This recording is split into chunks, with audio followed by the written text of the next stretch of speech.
It's Friday, August 11th, 2023, and I've got 3 free best bets for you. Let's get into it. What's up, guys? It's your boy Noble Living back with another DYF Bets video where I'm breaking down my favorite picks and plays of the day as we just try to get to the bag and make some money. Last night, we had another winning day on the channel. 2 winning days in a row, almost swept the board. We were so close to sweeping the board, but it's all good. Cashing our 2-leg player prop parlay. No sweat bet there. Mookie Betts gets it done. Yandy Diaz gets it done.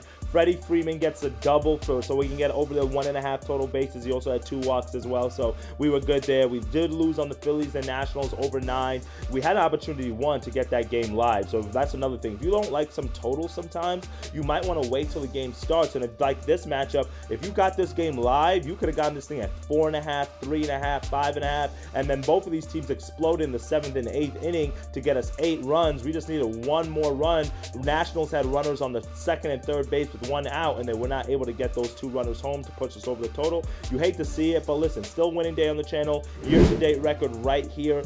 Now over 500 in the month of August. Like I said, we started off a little cold, but we were going to warm up, so you can't be mad at 2 winning days in a row. And today, we're going to keep the momentum going. If you could just drop a big thumbs up on the video for me, I'd greatly appreciate it as we're just trying to continue to grow the channel. And as always, subscribe to the channel so this way you can stay up to date on all our latest videos. We have a new educational video dropping this weekend, and I promise you don't want to miss it because it's over the Nerfie. A lot of people hit me up and ask me, how do I pick my Nerfies? What goes into my mindset about the no run first inning, which is truthfully one of the funnest bets in baseball. I'm going to break that down on the channel this weekend, so you don't want to miss that. Click that bell, click that subscribe button, so this way you can stay up to date on all the latest videos that we're dropping, and make sure you can tap into that Nerfie video that we're going to be putting out this weekend. All right, so let's dive into our first best bet of the day.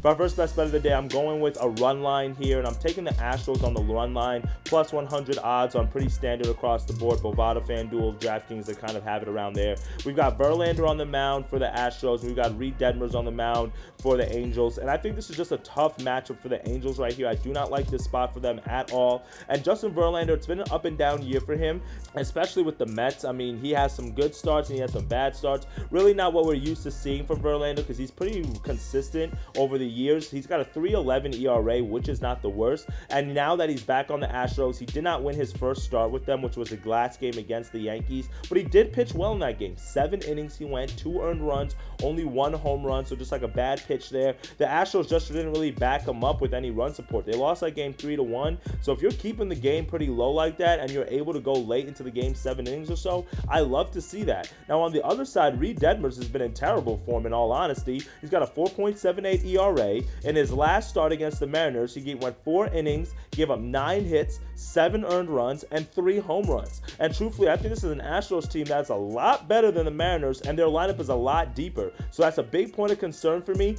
And he's faced the Astros twice this year. He's got a 6.55 ERA against them, 11 hits, 8 earned runs over 11 innings, and he also gave up 5 walks as well in those starts. So he's not missing a lot of bats. He's giving up free runners, and he's giving up a lot of hits. He's not gone deep into the game. I don't like that at all, and because of that, I think the Astros have the ability to win this game, not just outright, but win on the run line as well. And because just how strong the Astros offense has been, I think this is a game where we're going to get a lot of runs scored from them. And the form that Verlander's been in, even if he gives up 2 or 3 runs, I think there's enough run support that the Astros will give him because they're top 3 in the league right now in team OPS and isolated power. They've been hitting left-handed pitchers well, and Reed Detmers hasn't been in the best form. They've had success against him in the past. So give me the Astros on the run line at plus 100. Great value there as my first best bet of the day. For my second best bet of the day, I'm going with the 3-leg player prop hitter parlay here. I know I said I wasn't going to be going with the 3-leggers as much as I used to,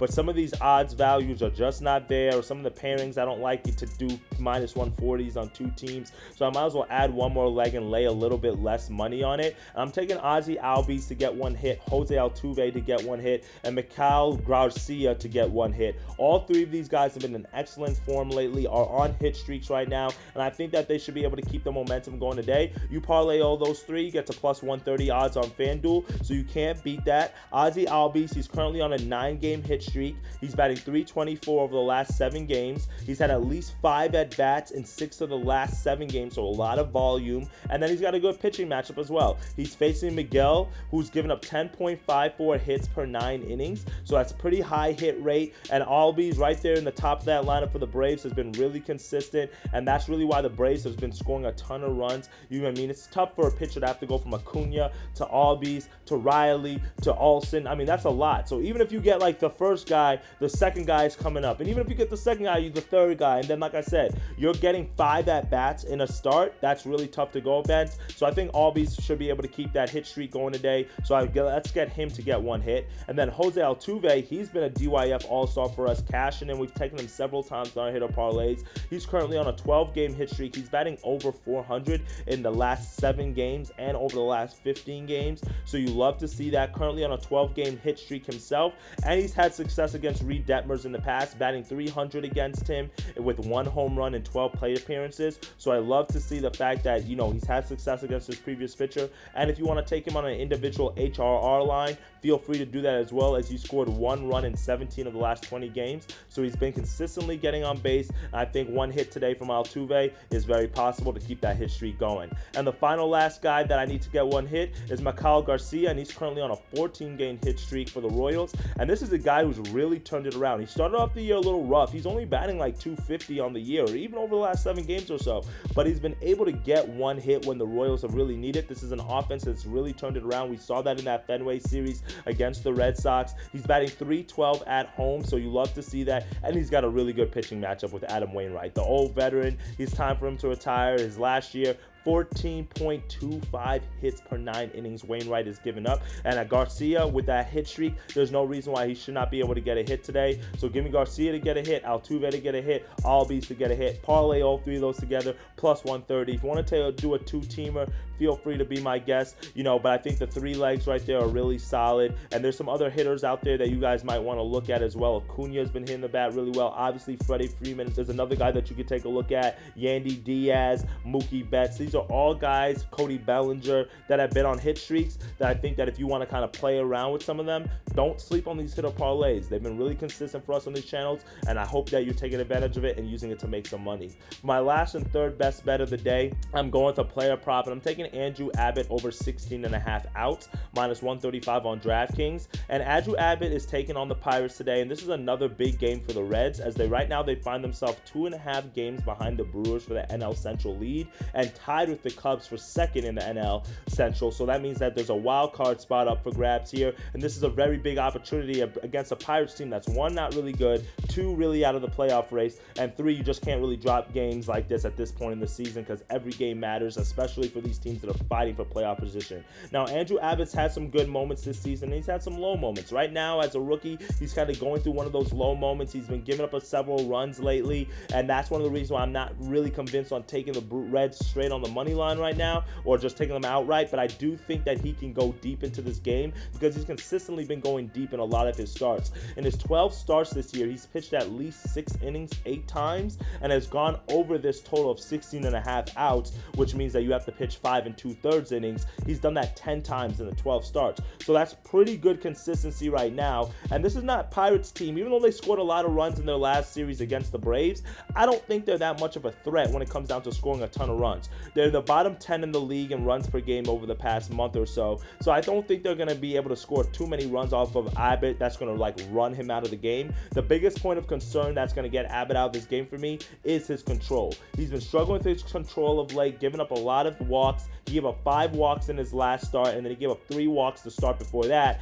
And the Pirates are one of those teams that do take a lot of pitches, and they are pretty high in their walk rate. They're ranked number 6 in the majors in walks per game, so that is one point of concern, that if he does not get over this total for me in terms of outs, I don't think it's because he's getting knocked up on the run side. I think it's because of the control issues, and he's giving a lot of free runners, and that pitch count's going to go up pretty high. But we've also seen that the Reds have been willing to pitch him through high pitch counts. In his last 2 starts, he's gone over 100 pitches in both of those starts, and he's several other games this year that he's had 90 pitches, 100 pitches. We've seen the Reds be able to use him pretty efficiently and are willing to pitch him late into games, so there's no reason why we shouldn't be able to get over 16.5 outs here for Andrew Abbott. I don't need him to go the full 6 innings, just get 5 2/3 innings, and we have a lower total in this game at 8.5 as well, so that means that I think that runs will be a premium, and if Andrew Abbott's got control of his stuff against an offense that's not really the best, then he should be able to go deep in this one. So give me Andrew Abbott over 16.5 outs as my third and final best bet of the day. Well, that's it for me today, my friends. 3 best bets. Fridays have not been the best for us on the channel, I'm not going to lie, but hopefully we can turn around that ship today. We've been turning around the ship today at the end of the week. This week, 5-1 over our last 2 days. So hopefully we can keep that momentum going today. And as always, make sure you click on the link in the bio, follow me on all the socials, and join in the Telegram group so you can stay up to date on all the other picks and plays that we're dropping. We do have NFL preseason as well. I'm not a big preseason bettor, but there are certain angles out there that are profitable. Like yesterday, I would have taken the Texans because there was an angle that I saw that I really liked, and guess what? They were down early and then beating the Patriots pretty handily. So you don't want to miss out on some of those preseason games, tennis call-outs, and some of the other picks and sports that we're dropping out there. So make sure you join the Telegram group. And as always, I'd love to see some of the picks that you're taking. So drop a comment below so this way I can get some of your plays and I can tell you as well. All right, my friends? I'll see you guys on Monday. Be on the lookout for that nerfy educational video coming this weekend for you, Sunday at 1 p.m. And as always, dictate your fate. I'll see y'all. Let's get to that bread, and I'll catch you on Monday. Later, y'all.